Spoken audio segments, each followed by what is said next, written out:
Um, my name's Dr. Christopher Russell. I work for the Centre for Drug Misuse Research in Glasgow. I'm a behavioural psychologist by training.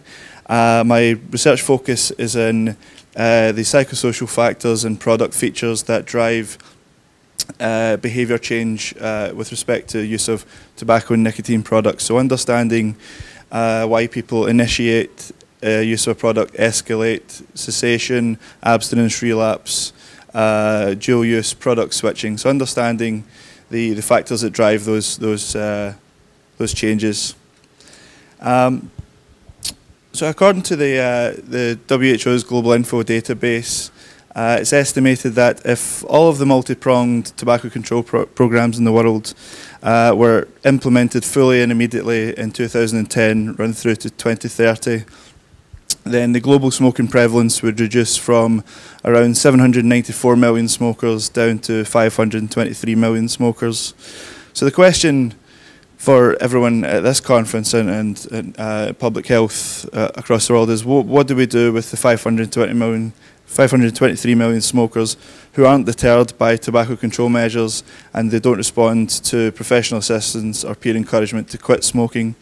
And as most of us, or perhaps all of us here know, an intuitive and pragmatic approach would be to encourage and assist these people who aren't interested or willing or able to quit smoking at the moment to use nicotine products that are substantially less toxic than combustible conventional cigarettes. We know that millions of individuals are now choosing to quit smoking, and hundreds of thousands, if not millions as well, are succeeding with the assistance of e-cigarettes and personal vaporizers. However, the potential public health benefit of e-cigarettes has been somewhat limited to date because many smokers who give e-cigarettes a try ultimately don't persist in using them long term.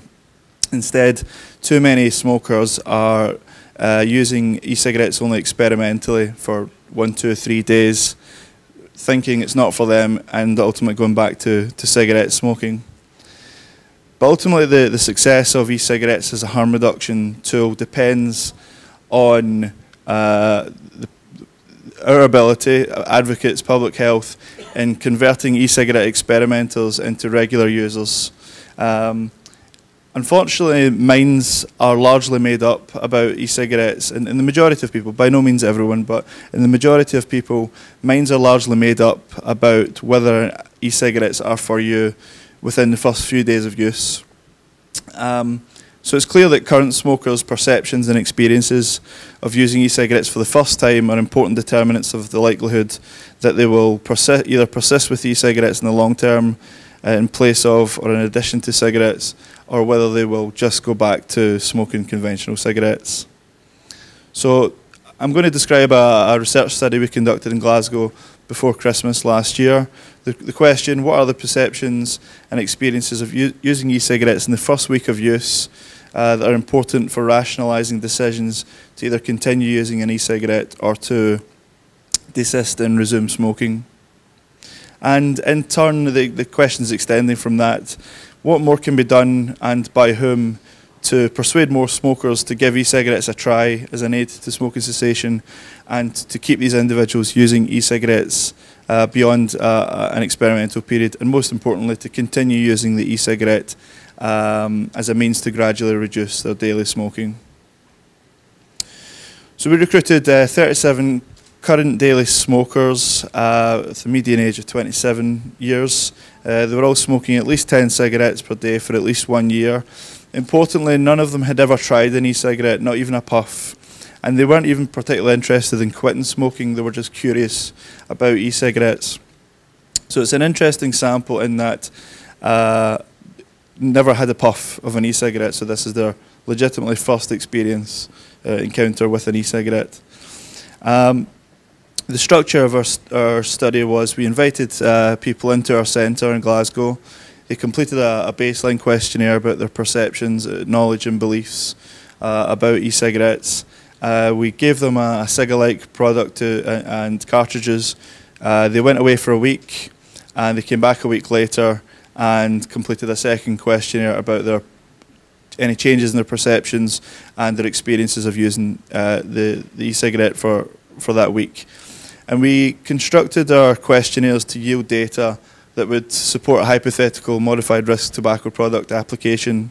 So it's important for myself in areas of psychology to understand what kind of data regulators are asking for, to then design our questionnaires to capture those data, so that there's nothing worse as a researcher when you submit something and then a judgment comes back saying you've missed this, that, and that, and therefore it's a critical omission from your data submission. So the task was to create a questionnaire that was sufficiently comprehensive to provide all the data on all the perception and behavioural variables that are of interest to the European Commission and to the FDA.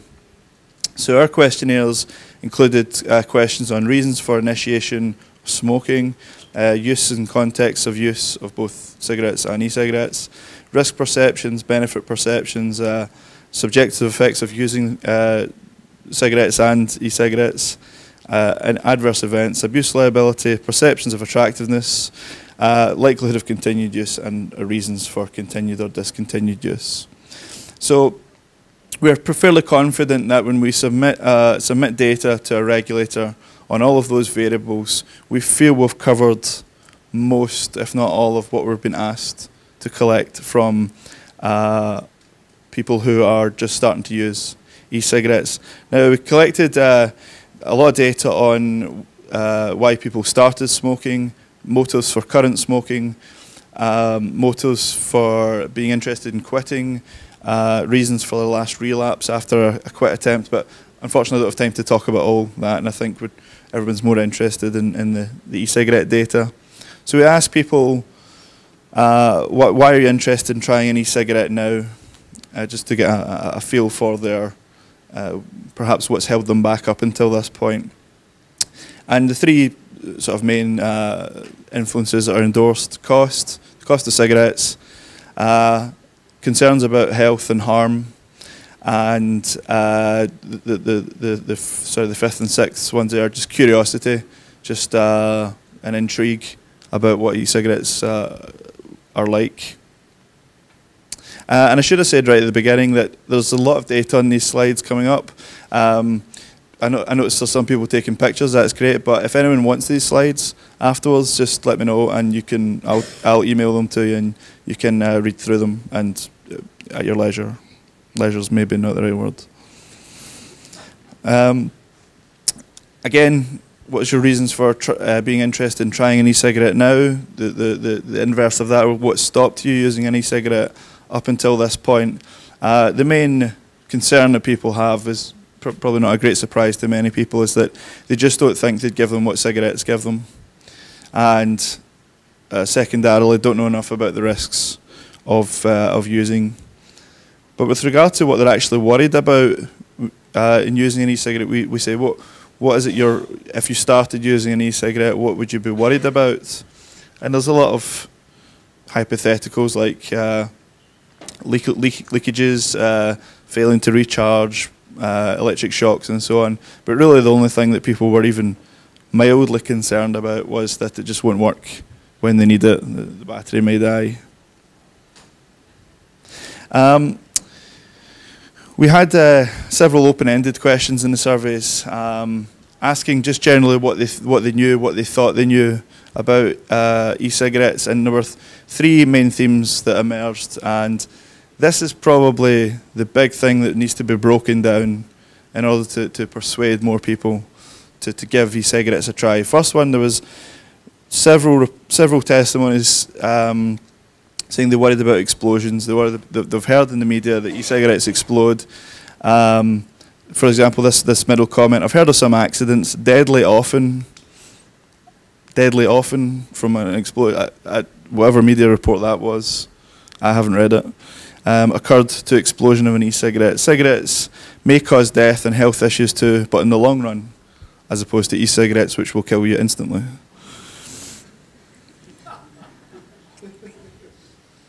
But perhaps the main barrier to a more widespread uptake is this idea of Russian roulette. You're playing Russian roulette when you try an e-cigarette. You just don't know what you're going to get. You don't know what's in them.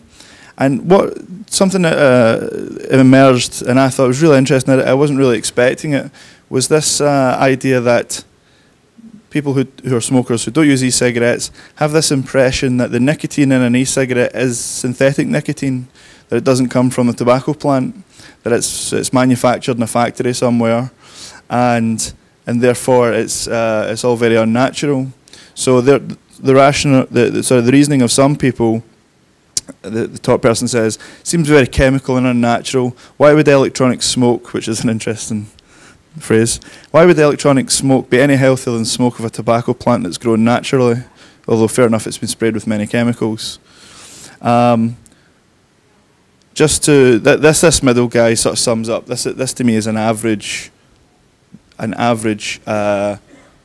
non-smoker, non-e-cigarette user. My understanding is that e-cigs still contain nicotine, therefore they're not completely safe. The tar and toxins are removed. I've heard from e-cig users you're still able to get the pleasure of smoking, but without the actual smoke. Great. I'm aware that e-cigs must carry a degree of risk, but I'm unable to identify these due to lack of knowledge. The risks associated with cigarette smoking are well publicised, and I feel I know more about these dangers. I've discussed this with my GP. They may be a useful aid to smoking cessation, but I don't know enough about the side effects and risks to make an informed choice. I'm willing to give it a try, though. That to me is the voice of the average person. And this last person saying there must be a chemical process, and mostly not healthier than to smoke natural tobacco. Other concerns about the liquid, people just don't really get what e-liquid is. The person saying I'm sceptical about the liquid remains a mystery to myself. Do I have a pointer? No. I've read that the liquid product in them might be quite dangerous. As far as I know, using an e-cigarette is still damaging to your lungs, but compared to the damage of smoking a tobacco cigarette, the damage is minimal.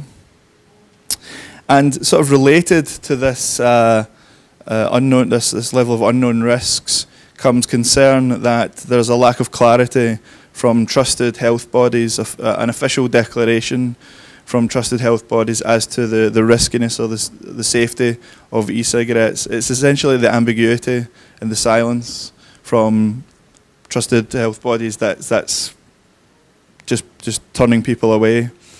So people relying on rumour and word of mouth as their main source of info shouldn't be the case in any, when we're talking about any potential harm reduction product.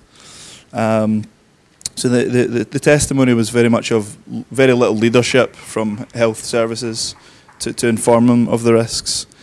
So just most of the people in our study just said they really didn't know. They could take a guess at what was in an e-cigarette, at the risks of habitually using one, but they couldn't tell. They wouldn't have put any money on any outcomes. So people go away and they use the e-cigarette for a week. They come back. The first thing of interest is the change in daily smoking that occurred in that week. So the average cigarettes per day before use of the e-cigarette was 15.67, roughly 16 cigarettes per day. The average cigarettes per day for the week of using the e-cigarette was just over 9. So a reduction of roughly 6.5 cigarettes per day per person. And this was spread across the whole sample. So 34 or 36 people who came back had reduced their smoking by at least 1 cigarette per day. So a small but global effect. And 75% of participants had reduced the daily smoking by up to 10 cigarettes per day. The other sort of obvious benefit is that whereas people weren't necessarily interested in quitting smoking beforehand, and they didn't come to the study as a way to quit smoking, more people were motivated to at least think about quitting smoking after using the e-cigarette for a week. So to the sort of the most definitive statement, I really want to stop smoking and intend to within the next month.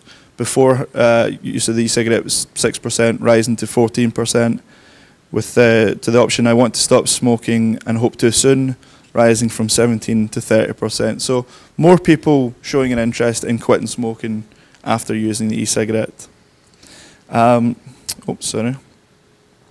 Value should say 2.41. I don't know why it says value. We measured urge to smoke and urge to vape, both pre and post use of the e-cigarette. So the urge to smoke, fairly high before using the e-cigarette, significantly reducing after use of the e-cigarette, and also the urge to vape, comparably low.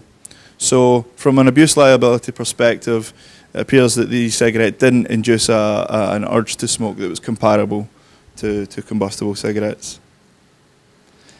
We asked people what changes in health they had experienced over the past week that they attribute to using the e-cigarette, and perhaps not unexpectedly, improvements in breathing and general health attributed to both a reduction in cigarettes per day and to regular use of the e-cigarette. And the only thing to be slightly concerned about is the dry, sore throat. But I think most people will tell you that when you make that first switch from cigarettes to e-cigarettes, you do get a bit of throat irritation for the first week or two. So that, had we continued to evaluate these people beyond the first week, I fully expect that that would have subsided. Again, from a regulator perspective, they want us to assess all the positive and negative subjective effects that are experienced while using an e-cigarette or any modified risk product. And again, a fairly positive picture that all positive and negative effects were fairly low to moderate in intensity. What you don't want to see, obviously, is dizziness, nausea, feeling sick, headaches, all up towards the 7, 8, 9, 10 mark. So I've a fairly mild experience in terms of all the positive and negative subjective effects. So again, the tough takeaway message from that is not much to worry about. People also said that the craving to smoke was reduced, slight, very, very small increases in some other tobacco withdrawal symptoms, but most importantly, the craving to smoke was reduced. We asked people for what features of an e-cigarette and a cigarette do they, in what ways do they prefer an e-cigarette over a cigarette and a cigarette over an e-cigarette. So just to direct attention to the top 4 or 5, it's about negative reinforcement, it's about relief from cravings, relief from stress. So essentially relating to nicotine delivery. They're basically saying that cigarettes are more efficient nicotine delivery systems than this e-cigarette. If you look towards the bottom of the figure, the e-cigarette is more preferred for its more aesthetic appeal, just the way it looks, the way it feels, the packaging, the design. So obviously, this e-cigarette has got a way to go in terms of providing a more satisfactory experience. And close to last, we asked people, after you leave here today, which of the outcomes do you think is most likely for you? And encouragingly, the majority of people said that the outcome most likely is that they will buy an e-cigarette and they will try to smoke fewer cigarettes per day, with a smaller proportion saying buy an e-cigarette and smoke the same. So for a sample of people who weren't initially interested in quitting and were sceptical about e-cigarettes, 1 week experience, it was fairly positive for e-cigarettes. We asked people why is it you're likely to buy an e-cigarette in the near future, and the main reasons cited were health and harm reduction, a greater realization of the harm reduction benefits after using the e-cigarette than beforehand, and also the concern for that the e-cigarette vapor might be less harmful to others and acceptable to non-smokers. Though obviously from the previous session, not to everyone. And we also asked people who said that they're unlikely to buy an e-cigarette in the near future. Essentially, it's because the e-cigarette wasn't as satisfying as the regular cigarettes, which I'm sure is a familiar story. Just a quick word to say, there was no manufacturing-related adverse events. A couple of people reported cartridge leaking, but nothing apart from that. So to finish off, we asked people in their own words, in what ways was the e-cigarette better than smoking regular cigarettes? The four main themes that emerged from that was no smell, they're aesthetically appealing, the convenience of being able to take one out, puff, put it away, and not have to puff a whole cigarette, and obviously harm reduction. So just common testimony, examples of common testimony. I could smoke it in my room, which I keep as a smoke-free zone so as not to stink up my clothes and sheets. The package looked pretty RoboCop. I like the thought of not smoking tobacco but still getting my fix of nicotine. I also like the fact that I could have a puff or three, put it away instead of having to smoke a full cigarette. I used the stick, the e-cigarette, as I would use a normal cigarette. I tried to use the e-cigarette as a replacement I tried to use the e-cigarette as a replacement, and more often than not, it satisfied my craving and it stopped me from having a real cigarette.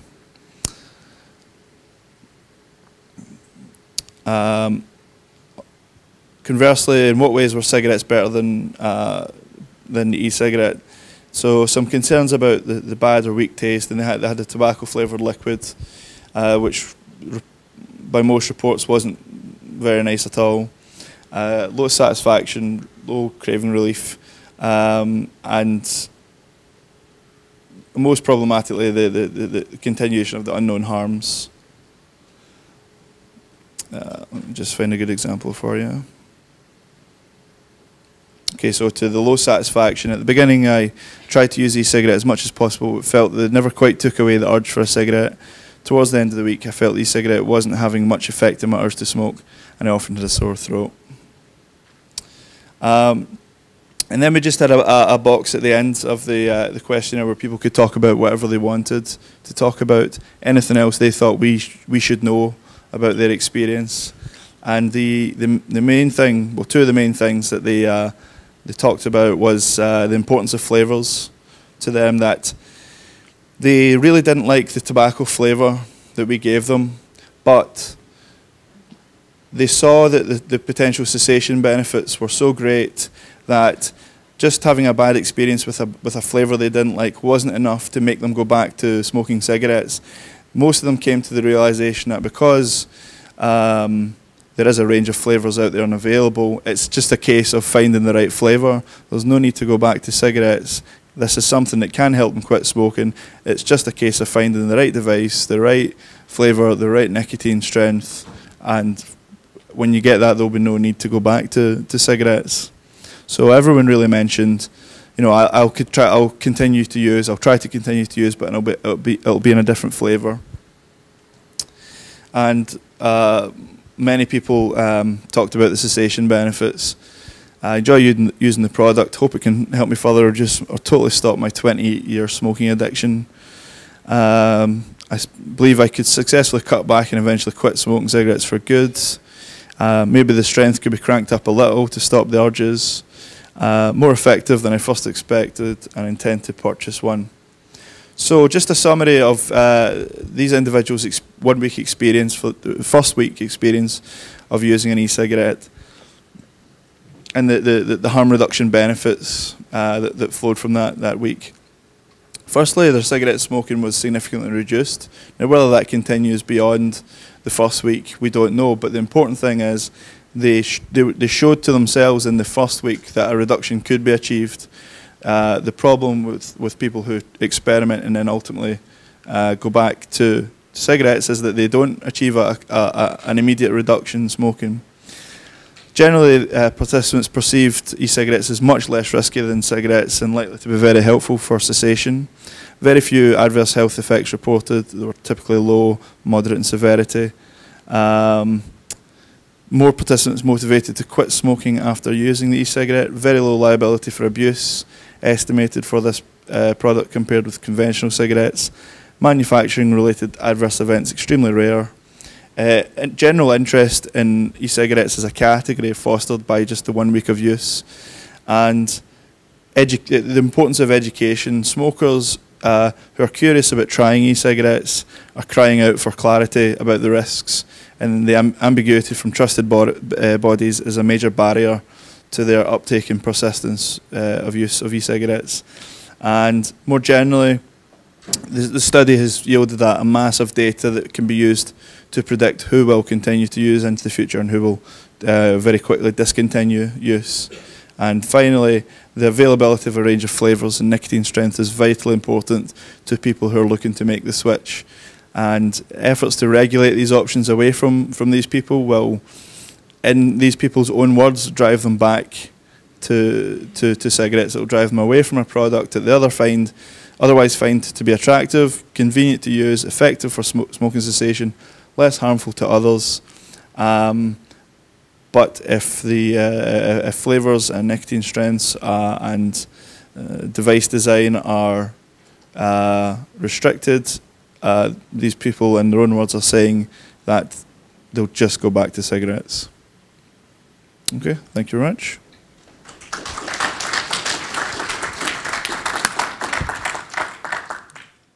Thank you, Christopher.